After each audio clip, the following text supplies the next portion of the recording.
Guinéennes, Guinéens, mes chers compatriotes, ce 2 octobre, nous célébrons ensemble un moment historique, le 66e anniversaire de l'indépendance de notre chère patrie. La République de Guinée, c'est une occasion de fierté nationale, un moment de réflexion profonde sur le chemin parcouru et sur les défis encore à relever pour garantir un avenir prospère et harmonieux à notre peuple. Cette date ravive en nous une fierté patriotique intense.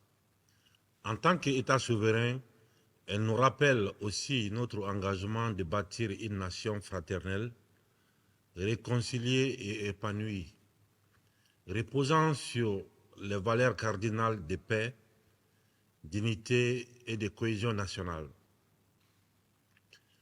En ces jours mémorables, je rends un vibrant hommage aux acteurs et compagnons de l'indépendance de notre pays, ainsi qu'à toutes les personnalités politiques qui ont été à l'avant-garde du combat pour la liberté, l'autodétermination et la dignité des peuples d'Afrique.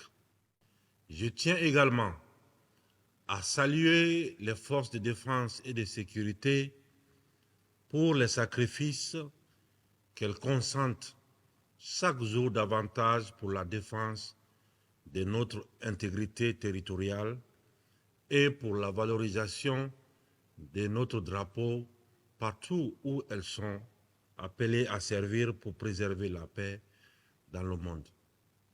Cette année, le thème de la commémoration de notre indépendance, s'inspirer du passé pour construire le futur ensemble.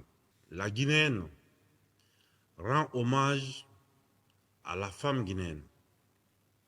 Elle est à l'honneur car depuis 1958, les femmes guinéennes sont en première ligne dans la conquête de notre souveraineté et dans la construction de notre État. Sans leur courage et leur détermination, la Guinée ne serait pas ce qu'elle est aujourd'hui. Pour notre pays, elles resteront toujours le phare et la référence. Leurs luttes passées inspireront les actions d'aujourd'hui et celles de demain. Ce 2 octobre 2024 est autant une célébration de notre indépendance que de la reconnaissance de leur rôle crucial dans l'édification de notre État. Leur détermination et leur engagement inébranlable continuent de marquer notre histoire et de tracer la voie pour les générations futures. S'inspirer du passé pour construire le futur ensemble, c'est promouvoir leur accès aux ressources économiques, à l'éducation et aux formations professionnelles, afin de renforcer leur autonomie et leur contribution au développement économique du pays.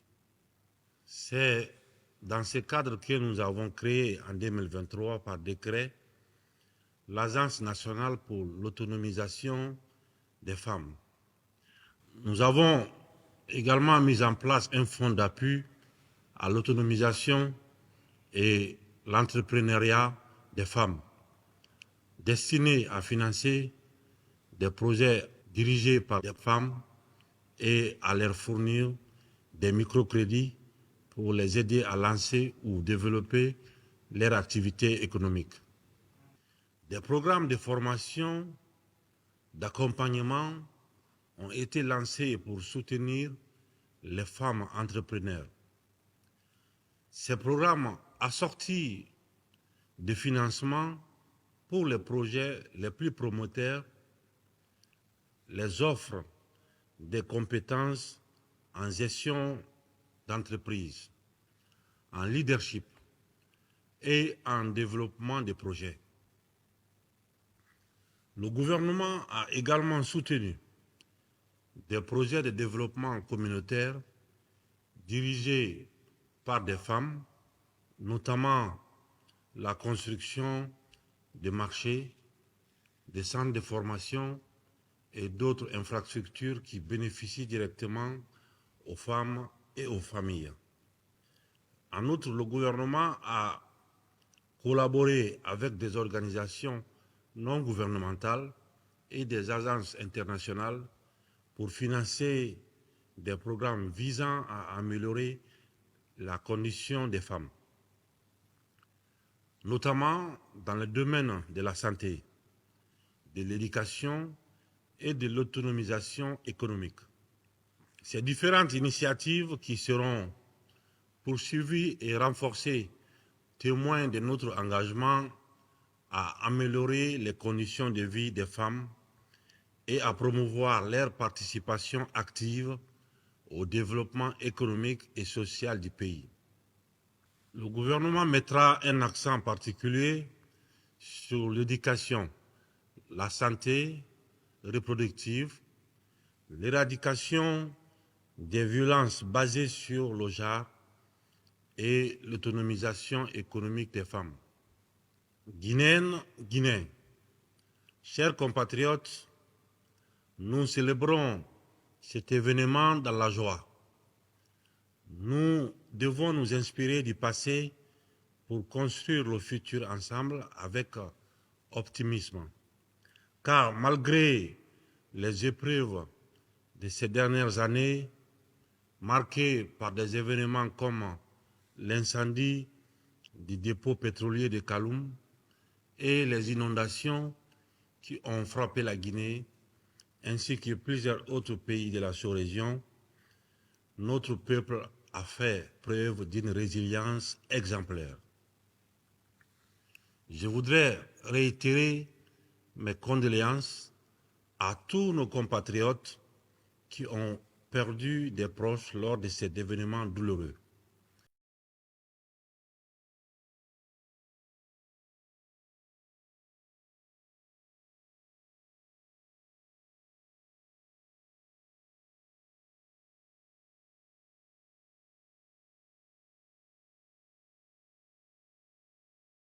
S'inspirer du passé pour construire le futur ensemble, c'est se rappeler la solidarité, le patriotisme et la détermination qui ont animé nos héros et héroïnes de l'indépendance et permis la conquête de notre souveraineté nationale et internationale pour bâtir une nation réconciliée avec elle-même.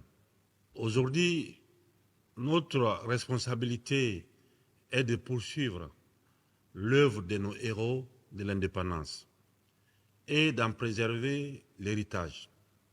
C'est en s'inspirant de leur détermination et de leur amour pour notre nation que nous devons bâtir une Guinée prospère, unie et résolument tournée vers l'avenir. La fête du 2 octobre est non seulement un moment de commémoration, mais aussi un rappel constant que notre liberté n'a pas de prix. Les jeunes générations doivent toujours se souvenir que leur responsabilité est de maintenir ces flambeaux allumés, avec la même ardeur que ceux qui nous ont précédés. S'inspirer du passé pour construire le futur ensemble, c'est également créer les conditions de vivre ensemble. Nous ne pourrons pas construire une Guinée forte sans la réconciliation de toutes ses filles et de tous ses fils. Nous devons tourner la page des divisions et des querelles intestines pour bâtir ensemble un avenir commun. Comme nous y sommes engagés depuis le 5 septembre 2021, nous avons organisé les assises nationales et des journées de concertation sur l'ensemble du territoire national. Nous avons eu pour ambition de redonner l'espoir à chaque Guinéen, de construire des ponts entre les filles et fils du pays. Ces rencontres spécifiques avec les femmes, les jeunes, les personnes âgées, les agriculteurs, les opérateurs économiques, les acteurs politiques et l'ensemble des corps constitués de l'État ont permis d'apaiser et de faciliter les relations entre gouvernants et gouvernés et d'enrichir nos réflexions en vue d'actions collectives fructueuses pour le développement économique, social, politique et culturel dans la paix et la sérénité. La mise en œuvre entamée des recommandations issues de ces assises et des différentes concertations nationales viendra à terme apporter davantage de vitalité à nos institutions et raffermir notre gouvernance dans tous les domaines. C'est en ce sens que nous avons œuvré pour le rétablissement dans leurs droits de 2000 ménages déguerpis dans la zone de Kapororaï et de Kipé 2 en favorisant l'acquisition d'un nouveau domaine où ils pourront se réinstaller. C'était l'une des recommandations des conclusions des assises nationales, mais c'était aussi un engagement personnel d'essuyer les larmes de ses compatriotes qui aspiraient à cette réhabilitation depuis 1998. Cette fois, dans les vertus du dialogue, guide notre politique étrangère dans la promotion de la paix, tant au niveau sous-régional que continental et mondial. En ce sens, la Guinée réaffirme son attachement à l'intégration économique du continent comme voie privilégiée pour réduire la vulnérabilité de nos États et entend œuvrer à la consolidation des institutions africaines.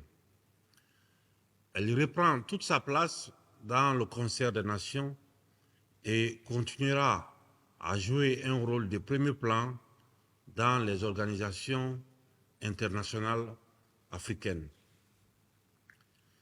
Guinéens, chers compatriotes, notre histoire est riche en enseignements, en défis et en espoir dans notre marche vers la construction d'un développement équilibré. Les nombreuses perturbations liées aux difficultés économiques mondiales, liées entre autres aux variations climatiques, ont profondément marqué l'évolution socio-économique de notre pays, affectant les secteurs vitaux, les revenus de nos exportations, ainsi que nos capacités d'investissement.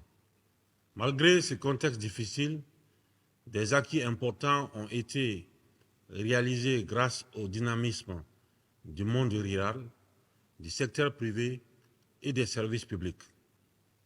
Ces acquis se traduisent notamment par tous les travaux engagés et toute initiative prise depuis le 5 septembre 2021 pour maintenir les intérêts du pays au cœur du développement et garantir la redistribution équitable des ressources minières de la Guinée, tout en favorisant les investissements étrangers. Les ressources minières de la Guinée doivent profiter à toutes les filles et à tous les fils du pays, car la Guinée appartient à tous ses enfants. Et il y a de notre devoir d'assurer que chacun trouve sa place dans cette grande marche vers la stabilité et la prospérité. L'émergence du secteur minier, illustrée par le projet Simandou, constitue à cet effet un espoir réel pour une transformation positive de la structure économique de notre pays. Le développement des infrastructures pour ce projet a été une priorité stratégique. C'est le lieu de rendre hommage aux jeunes, aux femmes et aux anciens dont la détermination, le pragmatisme et la sagesse ont fortement contribué à cette performance. Simandou est le projet de l'espoir et de la prospérité qui va contribuer à améliorer considérablement le bien-être de la population. Le programme de développement socio-économique hautement stratégique bâti autour de ces projets, dénommé Simandou 2040, remplira un rôle moteur pour la prospérité future de la Guinée. Pour en tirer pleinement profit et réduire notre dépendance de l'exploitation minière, ce programme est conçu autour des axes suivants: l'agriculture, les industries alimentaires et le commerce, l'éducation et la culture, les infrastructures, le transport et les technologies, l'économie, les finances et les assurances, la santé et le bien-être. Mais dans un contexte international volatile, la bonne gestion de nos ressources publiques est un impératif pour le maintien des grands équilibres macroéconomiques et l'amélioration du climat des affaires. La qualité de notre gouvernance économique en vue de la refondation de notre État renforce davantage la confiance de nos partenaires au développement, auxquels j'exprime ma reconnaissance pour la constance et l'efficacité de leur soutien. La lutte contre la corruption, dans laquelle nous nous engageons plus que jamais dans toutes les sphères de la vie économique, politique et sociale, est essentielle pour accroître l'efficacité des dépenses publiques et améliorer les performances de notre système économique. C'est pourquoi, au niveau de la justice, nous avons pris des mesures fermes pour lutter contre la corruption. La justice doit être le socle sur lequel se fonde la confiance de notre peuple. Je réitère mon engagement inébranlable à défendre ces principes fondamentaux pour notre développement. Malgré toutes les tentatives de chantage politique, comme je l'ai toujours dit, dans la lutte contre la corruption, ma main ne tremblera jamais. L'application rigoureuse des recommandations formulées par les institutions et organes de contrôle économique renforcera l'efficacité de nos actions de développement. Guinéennes, Guinéens, chers compatriotes, depuis notre arrivée, nous avons œuvré pour un renforcement significatif des services sociaux de base, notamment dans les domaines de la santé, de l'éducation et de l'accès à l'eau potable.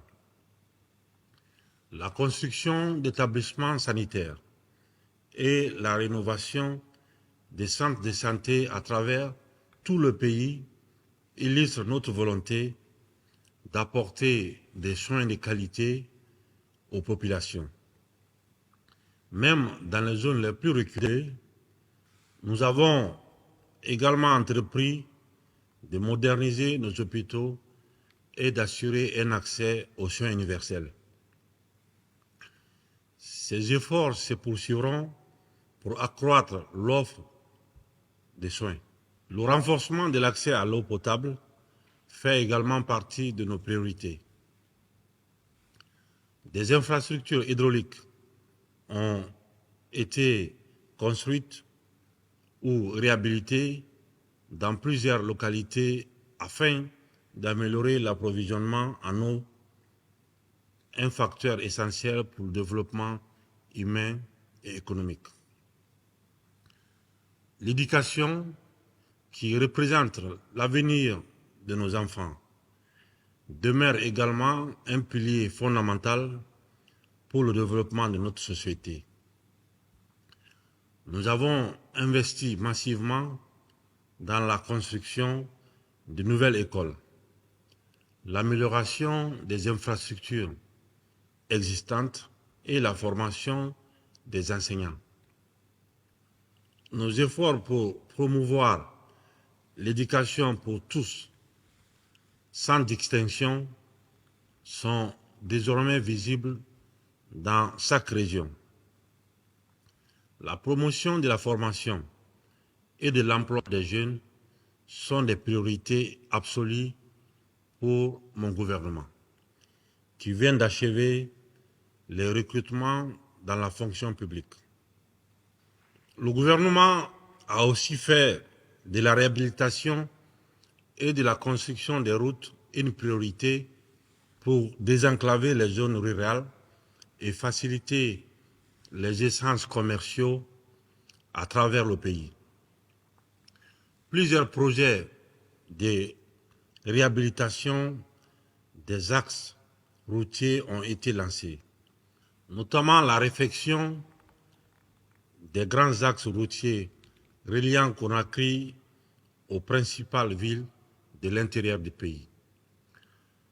La construction de nouvelles routes et ponts pour améliorer l'accès aux zones minières et agricoles, contribuant ainsi à la croissance économique locale, et le lancement des programmes pour la maintenance et l'entretien des infrastructures existantes, limitant ainsi la dégradation rapide des routes.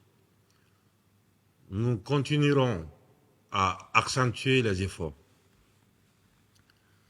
Dans le domaine du logement et de l'urbanisme, des actions significatives ont été entreprises par le lancement des projets de construction de logements sociaux dans plusieurs grandes villes afin de répondre à la demande croissante de la population urbaine. Ces projets incluent le renforcement des infrastructures urbaines pour répondre à la croissance démographique et assurer des conditions de vie dignes pour les citoyens. La valorisation du capital humain, levier principal du développement, se concrétisera par la mise en œuvre d'actions prioritaires en faveur du système éducatif, telles que la construction d'infrastructures scolaires et universitaires, en particulier à travers le programme Simandou Academy, ainsi que le renforcement des stratégies visant à réduire les disparités, notamment celles liées au genre. Nous poursuivrons également l'amélioration de la fourniture d'électricité, tout en mettant un accent particulier sur les infrastructures routières.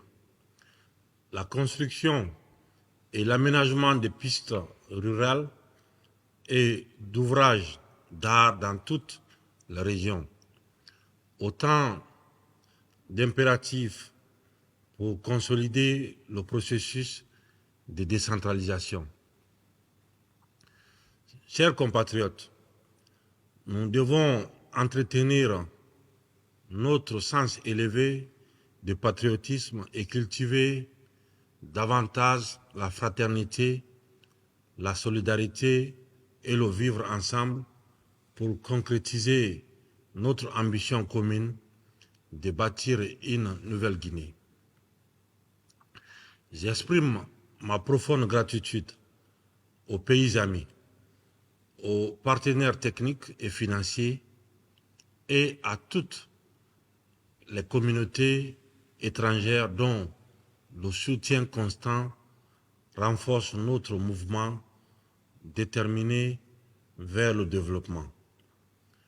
Aux Guinéens vivant en Guinée et ceux établis à l'étranger, je renouvelle ma reconnaissance pour l'immense contribution à la construction de notre patrie. Je vous exhorte à rester mobilisés et engagés pour la réussite de cette refondation. L'avenir de notre pays dépend de notre capacité à transformer les défis en opportunités. Je suis convaincu qu'avec l'appui de chacun d'entre vous, la Guinée brillera non seulement le berceau de la liberté africaine, mais aussi comme un modèle de développement et de prospérité.